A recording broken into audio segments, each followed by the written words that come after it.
ಕರಾವಳಿ ಜಿಲ್ಲೆಗಳಲ್ಲಿ ಮಾತ್ರ ಅಲ್ಲ, ಮಲೆನಾಡಿನಲ್ಲೂ ಕೂಡ ರಣಚಂಡಿ ಮಳೆ ಮುಂದುವರೆದಿದೆ. ಮಳೆಯಿಂದಾಗಿ ಕೆಎಸ್ಸಿಎ ಕ್ರೀಡಾಂಗಣ ಸಂಪೂರ್ಣ ಜಲಾವೃತವಾಗಿದೆ. ಶಿವಮೊಗ್ಗ ನಗರದಲ್ಲಿರುವಂತಹ ಸ್ಟೇಡಿಯಂ ಇದು ನಿರಂತರ ಮಳೆಗೆ ಮುಳುಗಡೆಯಾಗಿದೆ. ನವಲೆ ಕೆರೆ ಸಂಪೂರ್ಣ ಭರ್ತಿಯಾಗಿದೆ. ಕೆರೆ ತುಂಬಿ ಸ್ಟೇಡಿಯಂಗೆ ನೀರು ನುಗ್ಗಿದೆ. 26 ಎಕರೆ ಜಾಗದಲ್ಲಿ ಈ ಕ್ರಿಕೆಟ್ ಸ್ಟೇಡಿಯಂ ಅನ್ನು ನಿರ್ಮಾಣ ಮಾಡಲಾಗಿದೆ.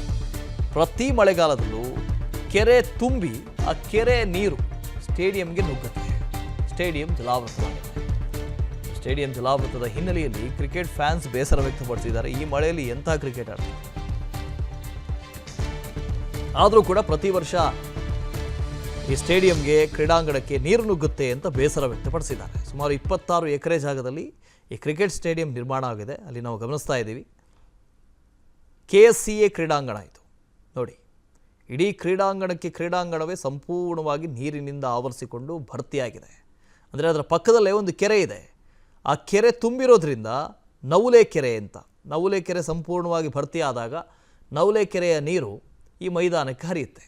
ಹಾಗಾಗಿ ಮೈದಾನವು ಕೂಡ ನೀರಿನಿಂದ ಆವೃತಗೊಂಡಿದೆ. ನಮ್ಮ ಪ್ರತಿನಿಧಿ ವೀರೇಶ್ ಪ್ರತ್ಯಕ್ಷ ವರದಿ ಕೊಟ್ಟಿದ್ದಾರೆ, ನೋಡ್ಕೊಂಬನ್ನಿ.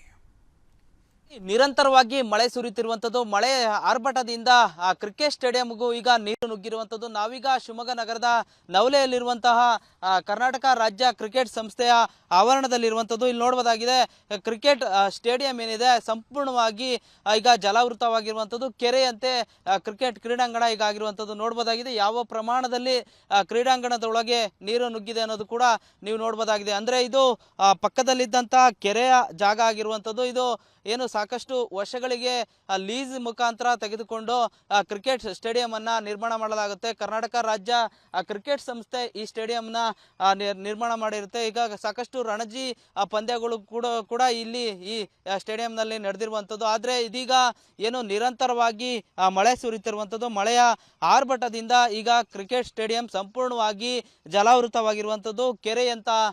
ಕೆರೆಯಂತೆ ಆಗಿರುವಂಥದ್ದು. ಸಾಕಷ್ಟು ಪ್ರಮಾಣದಲ್ಲಿ ನೀರು ಸ್ಟೇಡಿಯಂ ಒಳಭಾಗದಲ್ಲೂ ಕೂಡ ನಿಂತಿರೋದನ್ನು ನೀವು ಕಾಣಬಹುದಾಗಿದೆ. ಅಂದರೆ ಸಂಪೂರ್ಣವಾಗಿ ಕೆರೆ ಏನೋ ಪಕ್ಕದಲ್ಲಿರುವಂಥದ್ದು, ಕೆರೆಯ ನೀರು ಸಂಪೂರ್ಣವಾಗಿ ಈ ಸ್ಟೇಡಿಯಂ ಒಳಭಾಗದಲ್ಲಿ ಬಂದಿರುವಂಥದ್ದು. ಒಂದು ರೀತಿಯಲ್ಲಿ ನಿಜಕ್ಕೂ ಸಾವಿರಾರು ನೂರಾರು ಕೋಟಿ ವೆಚ್ಚದಲ್ಲಿ ನಿರ್ಮಾಣವಾಗಿರುವಂಥ ಈ ಕ್ರಿಕೆಟ್ ಸ್ಟೇಡಿಯಂ ಈಗ ಸಂಪೂರ್ಣವಾಗಿ ಜಲಾವೃತವಾಗಿರುವಂಥದ್ದು. ಅಂದರೆ ಆ ಕೆರೆಯ ಜಾಗವನ್ನು ಲೀಸ್ ಮುಖಾಂತರ ತೆಗೆದುಕೊಂಡು ಏನು ಕ್ರಿಕೆಟ್ ಸಂಸ್ಥೆಯವರು ಇದನ್ನು ಕ್ರೀಡಾಂಗಣ ಮಾಡಿರ್ತಾರೆ. ಆದರೆ ಈಗ ಅವೈಜ್ಞಾನಿಕವಾಗಿ, ಅಂದರೆ ಕೆರೆಯ ಪಕ್ಕದಲ್ಲೇ ಅವೈಜ್ಞಾನಿಕವಾಗಿ ನಿರ್ಮಾಣವಾಗಿದ್ದಂಥ ಕರ್ನಾಟಕ ರಾಜ್ಯ ಕ್ರಿಕೆಟ್ ಸಂಸ್ಥೆಯ ಕ್ರೀಡಾಂಗಣ ಈಗ ಸಂಪೂರ್ಣವಾಗಿ ಜಲಾವೃತವಾಗಿರುವಂಥದ್ದು. ಈ ಭಾಗದಲ್ಲೂ ಕೂಡ ನೋಡೋದಾದ್ರೆ, ಅಂದರೆ ಪ್ರಾಕ್ಟೀಸ್ಗಾಗಿ ಮಾಡುವಂಥ ಕ್ರೀಡಾಂಗಣ ಇದಾಗಿರುವಂಥದ್ದು. ಅಂದರೆ ನೆಟ್ಗಳನ್ನು ಬಳಸಿ ಕ್ರಿಕೆಟ್ ಆಡುತ್ತಾರೆ. ಆದರೂ ಅದು ಕೂಡ ಈಗ ಸಂಪೂರ್ಣವಾಗಿ ಜಲಾವೃತ ಆಗಿರೋದನ್ನು ಕೂಡ ನೀವು ಕಾಣ್ಬೋದಾಗಿದೆ. ಅಂದರೆ ಜಲಾವೃತ ಅಂದರೆ ಕೆರೆಯಂತೆ ಸಂಪೂರ್ಣವಾಗಿ ಕ್ರೀಡಾಂಗಣ ಸಂಪೂರ್ಣವಾಗಿ ಜಲಾವೃತ ಆಗಿರುವಂಥದ್ದು. ಅಂದರೆ ಸುಮಾರು 4-5 ಅಡಿ ಆಳದಷ್ಟು ನೀರು ಕ್ರೀಡಾಂಗಣದಲ್ಲಿ ನಿಂತಿರುವಂಥದ್ದನ್ನು ಕೂಡ ನೀವು ಕಾಣಬಹುದಾಗಿದೆ. ಅಂದರೆ ಕೋಟ್ಯಾಂತರ ರೂಪಾಯಿ ಖರ್ಚು ಮಾಡಿ ಕ್ರಿಕೆಟ್ ಸಂಸ್ಥೆಯನ್ನು ನಿರ್ಮಾಣ ಮಾಡಲಾಗಿದೆ. ಆದರೆ ಅವೈಜ್ಞಾನಿಕವಾಗಿ ಕೆರೆಯ ಪಕ್ಕದಲ್ಲೇ ಏನು ಕಾಮಗಾರಿಯನ್ನು ಮಾಡಲಾಗಿದೆ. ಹಾಗಾಗಿ ಈಗ ಸಂಪೂರ್ಣವಾಗಿ ಕ್ರಿಕೆಟ್ ಸ್ಟೇಡಿಯಂಗೂ ಕೂಡ ಮಳೆಯ ನೀರು ನುಗ್ಗಿರುವಂಥದ್ದು. ಒಂದು ರೀತಿಯಲ್ಲಿ ಕ್ರಿಕೆಟ್ ಸಂಸ್ಥೆಯ ಕ್ರೀಡಾಂಗಣ ಏನಿದೆ ಸಂಪೂರ್ಣವಾಗಿ ಈಗ ಜಲಾವೃತವಾಗಿರುವಂಥದ್ದು. ಕೆರೆಯಂತೆ ಇಲ್ಲಿ ಮಳೆಯ ನೀರು ಉಕ್ಕಿ ಹರಿದಿರುವಂಥದ್ದು. ಹಾಗಾಗಿ ಕ್ರೀಡಾಂಗಣ ಸಂಪೂರ್ಣವಾಗಿ ಜಲಾವೃತವಾಗಿದೆ. ಕ್ಯಾಮರಾ ಪರ್ಸನ್ ಸಾವಂತ್ ಜೊತೆ ವೀರೇಶ್ ಹೊಸೂರು, ವಿಸ್ತಾರ ನ್ಯೂಸ್, ಶಿವಮೊಗ್ಗ.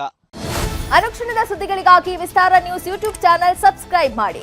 ಹೊಸ ಸುದ್ದಿಗಳ ನೋಟಿಫಿಕೇಶನ್ಗಾಗಿ ಬೆಲ್ ಐಕಾನ್ ಕ್ಲಿಕ್ ಮಾಡಿ. ಲೇಟೆಸ್ಟ್ ಅಪ್ಡೇಟ್ಸ್ಗಾಗಿ www.vistaranews.com ವೆಬ್ಸೈಟ್ಗೆ ವಿಸಿಟ್ ಮಾಡಿ. ಅಂಗೈಯಲ್ಲೇ ಜಗತ್ತಿನ ಸುದ್ದಿ ತಿಳಿಯಲು ವಿಸ್ತಾರ ನ್ಯೂಸ್ ಕನ್ನಡ ಆಪ್ ಡೌನ್ಲೋಡ್ ಮಾಡಿ.